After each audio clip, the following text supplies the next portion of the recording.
Hello everyone, welcome to my channel और मैं हूं ललिता मनहास। आज मैं आपके साथ शेयर करने जा रही हूं बैंगन का भरता और साथ ही हम बनाएंगे हरे लहसुन की बाजरे की रोटियां। हरा लहसुन बेसिकली हमारे यहाँ मिलता नहीं है, जिस एरिया में हम लोग रहते हैं बिल्कुल मार्केट में नहीं आता है। तो मैंने क्या किया, थोड़ा सा लहसुन अपने गमलों में ही लगा दिया और वो थोड़े से बड़े हो गए हैं।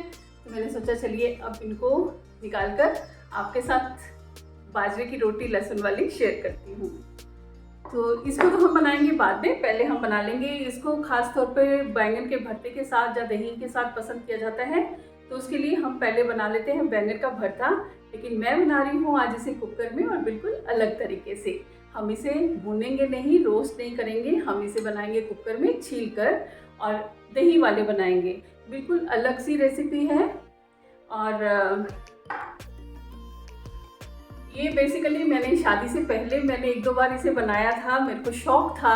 शादी से पहले क्या करती थी, मैं टीवी में जो भी कुकिंग का शो आता था उसमें से नोट कर लेती थी इंग्रेडिएंट्स क्या क्या डालने हैं, या उसकी रेसिपी कैसे बनेगी। या फिर जैसे मैगजीन्स वगैरह में भी रेसिपीज आती हैं तो मैं उनको सारे एक रजिस्टर में नोट डाउन कर लेती थी। शादी से पहले का वो रजिस्टर अभी तक मेरे पास है, मुझे बहुत प्यारा है। उसकी हालत इतनी खस्ता हो गई है कि आप सोच भी नहीं सकते। एक वीडियो में मैंने शुरू में दिखाया भी था, दोबारा आपके साथ शेयर करूंगी और उसमें से कुछ रेसिपीज़ भी मैं आपके साथ शेयर करूंगी। कुछ मैंने पहले शेयर की थी, अभी दोबारा से मैं इसे कोशिश करूंगी कि उसमें से भी कोई रेसिपीज़ शेयर करूँ। और ये जो रेसिपी है बैंगन के भरते की, ये भी मेरी शादी से पहले का इसी तरह से मेरे को शौक था तो मैंने बनाया था। वही रेसिपी आज मैं आपके साथ शेयर करूंगी। सबसे पहले हम इसे छीलेंगे, लेकिन मैं अभी इसे छील नहीं रही हूँ क्योंकि छीलने से ये काले पड़ जाएंगे। हमारा मसाला जब अच्छी तरह से भून जाएगा उसके बाद हम इसे तुरंत छील लेंगे। इसके लिए साथ ही हमें चाहिए दही। दही को हम फेंट लेंगे। ये मैंने 1 कप दही लिया है। इसको अच्छी तरह से फेंट लेंगे यूज़ करने से पहले। और 1 प्याज काट लिया है मैंने।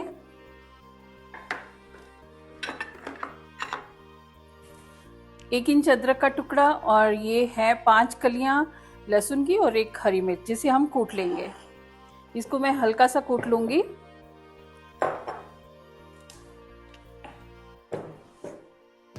दरदरा सा ही कूट लेंगे। आप चाहें तो इसका पेस्ट भी बना सकते हैं।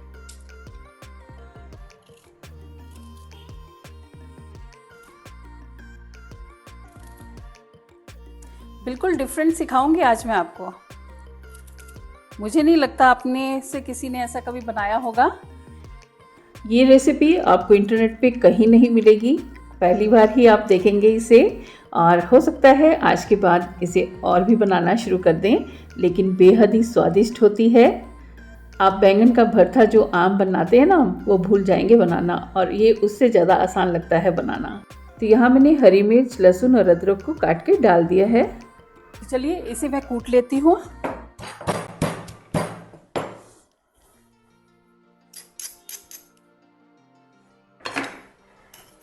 इसको मैंने थोड़ा सा ऐसे इस तरह से क्रश कर लिया है। आप चाहे तो इसका पेस्ट भी बना सकते हैं या काट के भी डाल सकते हैं। तो चलिए स्टार्ट करते हैं बनाना बैंगन का भरता या दही वाले बैंगन।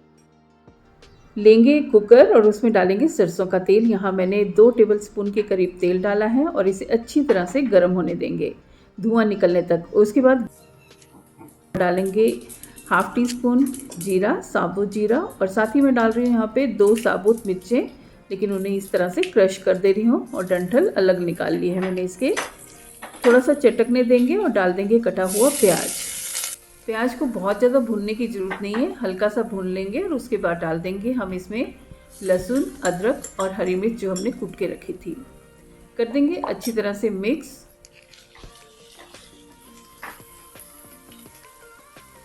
और डाल देंगे इसमें मसाले जो मैंने आपको पहले दिखाए हैं।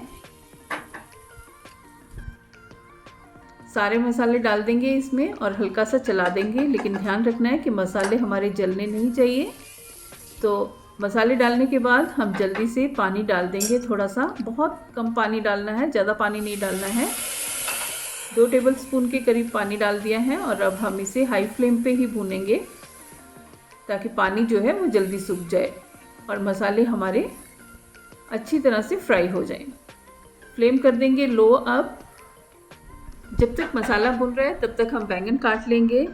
तो बैंगन को काटने से पहले हम छील लेंगे इसको चाकू से और इस तरह से डंठल इसका अलग कर लेंगे। और डंठल को हम फेंकेंगे नहीं, इसको भी हम बीच में ही पकाएंगे। अगर बैंगन से आपका खाने से मुंह पक जाता है, जैसे जीभ पक जाती है, तो अगर आप इसमें सब्जी बनाते हुए डंठल बीच में ही रहने दें तो आपके मुंह कभी नहीं पकेगा। ये आजमाया हुआ नुस्खा है मेरा।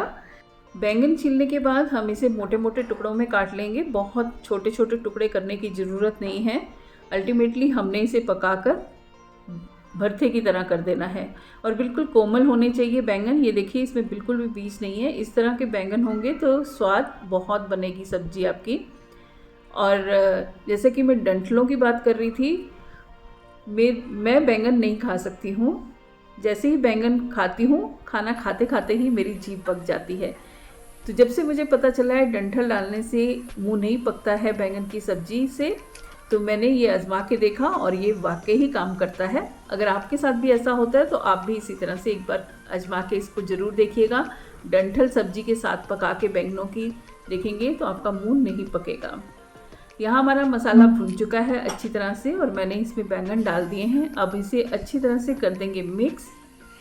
और दही, देखिए हमने इसमें नमक नहीं डाला है क्योंकि कहते हैं कि नमक डालने से दही फट सकता है। हमने इसमें दही डाल के सब्जी बनानी है तो नमक नहीं डालेंगे थोड़ा सा पानी। मैंने 1/4 कप से भी थोड़ा सा कम ही पानी डाला है। आप भी अगर इसे बनाएं तो बहुत ज़्यादा पानी ना डालें। पानी डालने से क्या होगा, उतना अच्छा टेस्ट नहीं आएगा सब्जी का। कर देंगे ढक्कन बंद और मीडियम फ्लेम पे 1 विसल आ जाए तो फ्लेम लो कर दें और 2 से 3 मिनट के लिए और पका लें। जब तक हमारे बैंगन पक रहे हैं हम लहसुन को काट लेते हैं। तो यहाँ हम छोटा छोटा इसे काट लेंगे बारीक बारीक सा। और सब्जी पकाते हुए बैंगन में जो पानी डालें उसका ध्यान रखें कि कम से कम उतना होना चाहिए कि बैंगन आपके गल जाएं और नीचे लगे भी ना और बीच में पानी बचे भी ना। अब ये दही जो हमने फेंट के रखा है, अगर आपको थोड़ी भी डाउट हो कि दही फट जाएगा, आपसे नहीं संभल पाएगा सब्जी में, तो आप चुटकी भर या 1/4 चम्मच मैंने यहाँ पे बेसन डाल दिया है और इसे अच्छी तरह से कर देंगे मिक्स। इससे दही फटेगा भी नहीं और टेस्ट भी अच्छा आएगा। सब्जी हमारी बन चुकी है। कुकर खुद ब खुद ठंडा हो चुका है, इसका प्रेशर रिलीज़ हो चुका है। अब हम इसे खोल लेंगे और देखिए सब्जी जो है अच्छी तरह से गल चुकी है। अब हम इसे मैश कर देंगे। पानी बिल्कुल नहीं है इसमें और गल भी बहुत अच्छी तरह से गई है। आप चाहें तो ये जो डंठल है इस टाइम आप निकाल सकते हैं, चाहें तो बीच में भी रहने दे सकते हैं। बिल्कुल देखिए, बिल्कुल भरते जैसा बन गया है। तो मैं यहाँ डंठल निकाल के एक साइड पे रख दे रही हूँ, बहुत गर्म है। और आप चाहें तो इसको बीच में भी रख सकते हैं, बहुत ही स्वादिष्ट लगते हैं इसे खाने में भी। या फिर बाद में सारी सब्जी बनने के बाद फिर से ऐड कर सकते हैं। तो यहाँ मैंने बैंगन को अच्छी तरह से मैश कर दिया है, लेकिन अब दही डालने से पहले हम इसे थोड़ा सा ठंडा करेंगे। अगर आप इसको गरम गरम में दही डाल देंगे तो दही यकीनन फट सकता है। तो इसको थोड़ी देर के लिए छोड़ देते हैं और ठंडा होने देते हैं। तो दही ना फटे उसके लिए हमने क्या किया, पहले हमने नमक नहीं डाला, दूसरा हमने दही में बेसन मिक्स किया, तीसरा हमने सब्जी को ठंडा होने दिया और उसके बाद हमने इसको दही को डाला है। और चौथा चीज़ जो है आपने ध्यान रखनी है कि दही डालते ही हाई फ्लेम पे लगातार चलाते हुए इसे तब तक पकाना है जब तक कि उबलने न लग जाए, जब तक कि इसमें बॉयल ना आ जाए। तो 4 चीज़ें हमने सीखी हैं कि दही को कैसे बचाया जा सके, सब्जी में डालें और वो फटे भी ना। और उसके बाद जब बॉयल आ जाए तो हम इसको लो फ्लेम पे तब तक पकाएंगे, बीच बीच में हिलाते हुए, जब तक कि ऑयल अलग ना हो जाए और इस तरह से दही का पानी जो है सारा सूख ना जाए। तो लीजिए हमारी सब्जी बनकर तैयार है बिल्कुल ही। डालेंगे इसमें हरा धनिया, और ये धनिया देखिए कितना फ्रेश है, जानते हो इसे मैंने कम से कम 2 हफ्ते हो गए स्टोर किए हुए। ये कैसे स्टोर करती हूँ मैं, ये भी मैं आपके साथ शेयर करूँगी। बहुत आसान तरीका है और बहुत ही आराम हो जाता है जब हमारे पास हमेशा फ्रेश धनिया इस तरह से पड़ा मिल जाता है। कर देंगे इसे मिक्स। और ध्यान रहे हमने अभी इसमें नमक नहीं डाला है, तो डाल देंगे स्वाद अनुसार नमक भी, और इसे दोबारा से मिक्स कर देंगे। और नमक डालने के बाद भी इसे थोड़ा सा पका लेंगे। चाहे तो और धनिया डालिए और कर दीजिए सर्व। तो मैं इसे निकाल लेती हूँ दूसरे बर्तन में, और यहाँ मैंने निकाल लिया है, लेकिन अभी एक तड़का और लगेगा। लेंगे एक पैन और इसमें डालेंगे देसी घी। देसी घी आप अपनी मनपसंद से कम ज़्यादा ले सकते हैं, और इसे अच्छी तरह से गर्म होने देंगे। घी गर्म हो जाए तो गैस कर देंगे बंद, और उसके बाद डालेंगे इसमें कश्मीरी लाल मिर्च, जो कि कड़वी नहीं होती है। और उसके बाद इसे डाल देंगे हम बैंगन के भरते के ऊपर। और यहाँ पे मैं कैमरा ऑन करना भूल गई थी, और मैंने इसे डाल दिया है। और देखिए इसकी रंगत कैसी आई है, और ये रंगत ही नहीं है, स्वादिष्ट भी उतना ही है। आप एक बार इसे ज़रूर ट्राई करके देखिएगा, आप दूसरा भरता खाना भूल जाएंगे। तो चलिए, जब तक हमारा तवा गर्म हो रहा है, हम आटा गूंद लेते हैं बाजरे का। यहाँ मैं ले रही हूँ 1.5 कप आटा ले लिया मैंने। अब हम इसमें डाल देंगे लहसुन जो हमने काट के रखा है, सारा ही डाल दे रही हूँ मैं।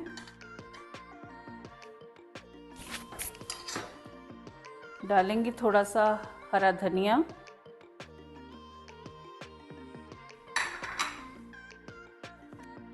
थोड़ा सा नमक डालेंगे, ज़्यादा नहीं डालेंगे क्योंकि हम इसे सब्जी के साथ खाएंगे, या फिर जिसके दही के साथ खाना है आपने तो उसके हिसाब से आप डाल सकते हैं। थोड़ा सा डाल रही हूँ भुना जीरा पाउडर, इससे टेस्ट अच्छा आता है। कर लेंगे मिक्स और इसे गूंद लेंगे। थोड़ा थोड़ा पानी डालते हुए सॉफ्ट सा डो तैयार करेंगे।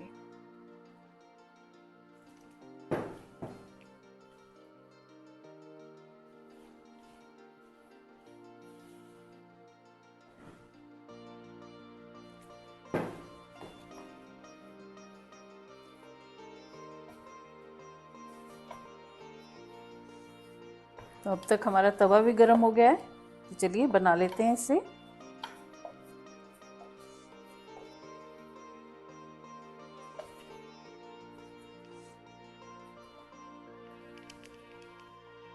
मैं इसे 3 पेड़े बना लेती हूँ, एक बराबर।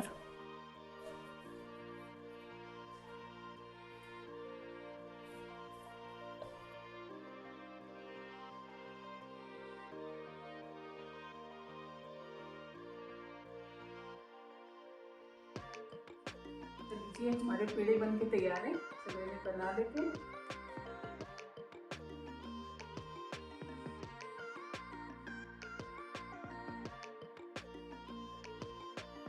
चकले पे कोई साफ़ कपड़ा इस तरह से बिछा लीजिए, और उसके बाद इस तरह से पेड़ा कर लीजिए। आप चाहें तो इस तरह से थपक के भी इसे बना सकते हैं, और अगर आपको इस तरह से बनाना नहीं आता है तो इस तरह से कपड़े पे बहुत आसानी से आप बना सकते हैं। मैंने यहाँ पे सूखा आटा लगाया है, लेकिन आप चाहें तो इसकी ज़रूरत नहीं है, बिना सूखा आटा लगाए भी आप कपड़े के ऊपर डायरेक्ट बना सकते हैं। अब इसको रख देंगे ऊपर, और जहाँ से हमने इसको थपकना है हाथ गीला करके हम इस पर इस तरह से थपकते हुए रोटी को बढ़ा लेंगे। लेकिन ध्यान रहे कपड़े वाली साइड पानी नहीं लगाना है, यहाँ सिर्फ ऊपर वाली साइड हाथ गीला करके आप इसे पानी से थपकते हुए बेलते चले जाएंगे। तो ये बहुत आसानी से फैलती चली जाती है और आपकी रोटी बड़ी आसानी से बन जाएगी। इस तरह से देखिए, जहाँ से भी आपको मोटी लगती है उस तरह से थपकते जाइए और ये बनकर तैयार हो जाएगी। ऐसे ही कपड़े के साथ चिपकती भी नहीं है, और चाहे तो इस तरह से गोल गोल घुमा के भी आप कर सकते हैं। जैसे आपको आसान लगे उस तरह से कर सकते हैं। और काफ़ी पतली भी बनके तैयार हो जाती है। हाथ से थपक के बनाएं तो थोड़ी मोटी रह जाती है, लेकिन इस तरह से काफ़ी पतली बन जाती है। और ये देखिए कितनी आसानी से उठ गई है। अब इसे डाल देंगे तवे पे। गरम तवा होना चाहिए अच्छा, और तवे पे डालने के बाद हम हाथ में लेंगे थोड़ा सा पानी और रोटी के ऊपर इस तरह से पानी लगा देंगे। पानी लगाना इसलिए ज़रूरी है क्योंकि पानी लगाने से रोटी जो है सॉफ्ट बनती है और साथ में इसमें क्रैक्स नहीं आते हैं। एक तरफ से पक जाए हल्की सी तो इसे पलट देंगे। आपने देखा होगा कि बाजरे की रोटी अक्सर इस तरह से क्रैक्स आ जाते हैं उस पर, जैसे बंजर भूमि में होते हैं, तो पानी लगाने से ऐसा नहीं होगा। और लगा लेंगे घी, ऑप्शनल है, आप चाहें तो बिना घी के भी इसे बना सकते हैं या घी लगा के भी आप इसे सेक सकते हैं। तो यहाँ मैंने दोनों तरफ इसके घी लगा दिया है और इसको पलटते हुए अच्छी तरह से सेक लेंगे। बाजरे की रोटी के फ़ायदे तो हम सबको पता ही हैं, बहुत ही फ़ायदेमंद होती है, खासकर सर्दियों के लिए तो बहुत ही अच्छी है, क्योंकि इसकी तसीर जो है वो गर्म होती है और लहसुन जो हमने डाला है उसके भी बहुत से फ़ायदे हैं। तो इस तरह से मैंने रोटी को पलट लिया है और दोनों तरफ से अच्छी तरह से सेक ली है और इसे हम निकाल लेंगे। और ये डायबिटिक पेशेंट्स जो हैं उनके लिए भी फ़ायदेमंद है। तो यहाँ हमारी एक रोटी बन गई है। इसी तरह से हम बाकी की रोटियाँ भी बना लेंगे। एक तरफ से सिक जाए तो इसे पलट देंगे, लेकिन पलटने से पहले इस पर पानी लगाना ना भूलें। अगर आप पानी नहीं लगाएंगे तो ये रूखी रूखी सी बनेगी और क्रैक्स आ जाएंगे। इस तरह से देखिए, इसमें बिल्कुल भी क्रैक्स नहीं आते हैं और बहुत ही सॉफ्ट सी रोटी बनकर तैयार हो जाती है। तो यहाँ हमने बाजरे की रोटियाँ भी बना ली हैं और बैंगन का भरता भी बना लिया है नए स्टाइल में। तो ये देखिए कितनी अच्छी रोटियाँ बनके तैयार हुई हैं। आप चाहें तो इसे बैंगन के भरते के साथ खा सकते हैं, जैसे मैंने बनाया है। एक बार ज़रूर ट्राई करिएगा, मैं बार बार बोल रही हूँ, बहुत ही स्वादिष्ट बनता है। चाहें तो इसे दही के साथ भी खा सकते हैं और ये बनी भी बहुत ही सॉफ्ट है। चलिए जल्दी मिलती हूँ अपनी और किसी रेसिपी में, तब तक के लिए bye bye and take care.